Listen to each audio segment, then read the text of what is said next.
Assalamualaikum warahmatullahi wabarakatuh. Pada pertemuan kali ini, saya akan membahas sedikit memaparkan materi tentang use case, pemodelan perangkat lunak.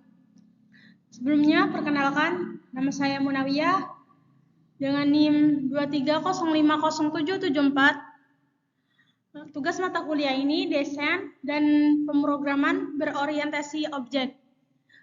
Program studi ilmu komputer. Saya mahasiswa Universitas Yatsi Madani, Tangerang.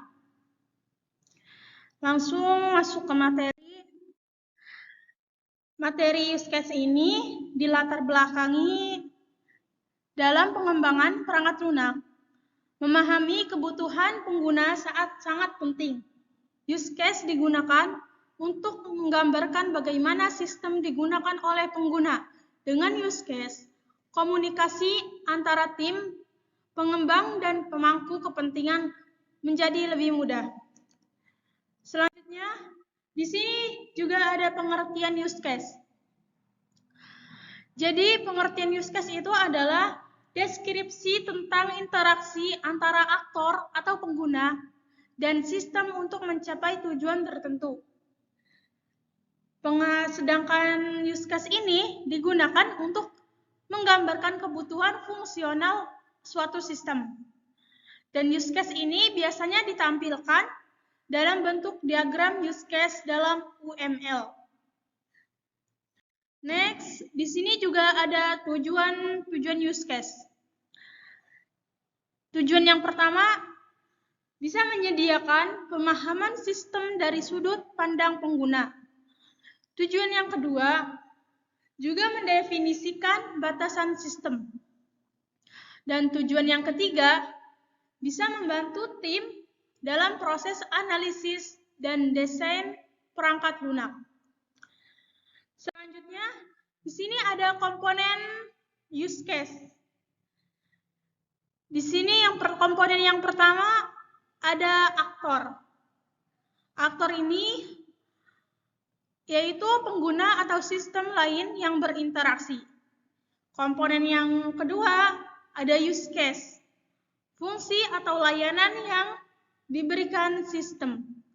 Komponen yang ketiga yaitu relasi. Relasi ini di dalam relasi ada include, extend, dan generalisasi. Dan komponen yang keempat yaitu sistem, yaitu area yang menunjukkan cakupan sistem. Jadi, ini adalah komponen use case. Selanjutnya juga ada kelebihan use case. Di sini ada beberapa kelebihan. Kelebihan yang pertama itu mudah dipahami oleh teknikal maupun non-teknikal. Kelebihan yang kedua, bisa meningkatkan komunikasi antar tim dan stakeholder. Nah, kelebihan yang ketiga juga dapat digunakan untuk penguji atau test case. Dan kelebihan yang keempat yaitu menyederhanakan proses analisis kebutuhan.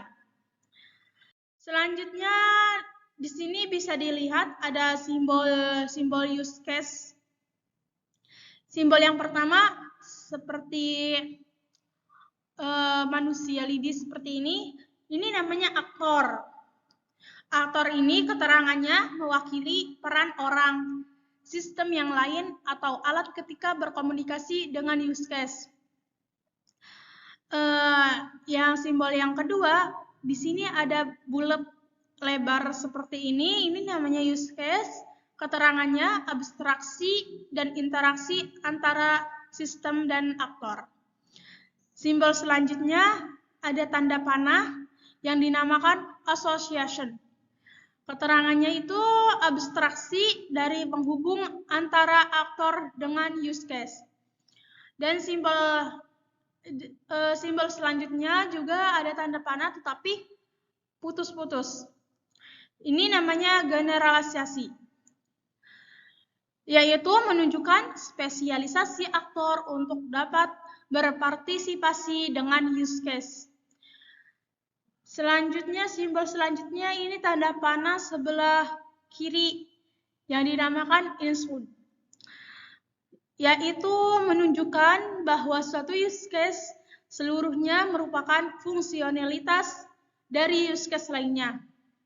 Dan simbol yang terakhir ini juga sama, simbolnya seperti include, tetapi ini namanya extend, yaitu menunjukkan bahwa suatu use case merupakan tambahan fungsional dari use case lainnya jika suatu kondisi terpenuhi. Next, di sini saya membuat contoh studi kasusnya sistem tiket bioskop, di mana di sini ada aktor. Di dalam aktor itu ada pelanggan dan admin. Nah, use case pelanggan ini di dalamnya terlibat harus lihat jadwal sebelum nonton bioskop dulu.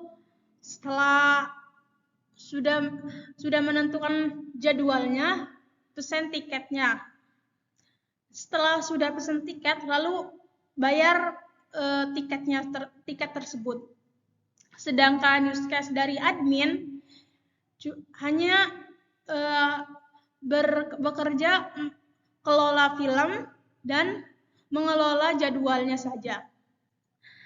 Mungkin seperti itu contoh studi kasusnya. Dari materi use case ini, saya ambil kesimpulannya, yaitu use case ini adalah alat penting dalam rekayasa perangkat lunak. Use case juga memudahkan pemahaman terhadap sistem dan fungsionalitasnya.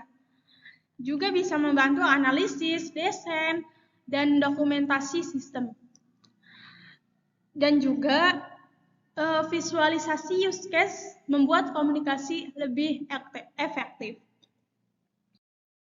Mungkin itu saja sedikit pemaparan materi yang dapat saya sampaikan.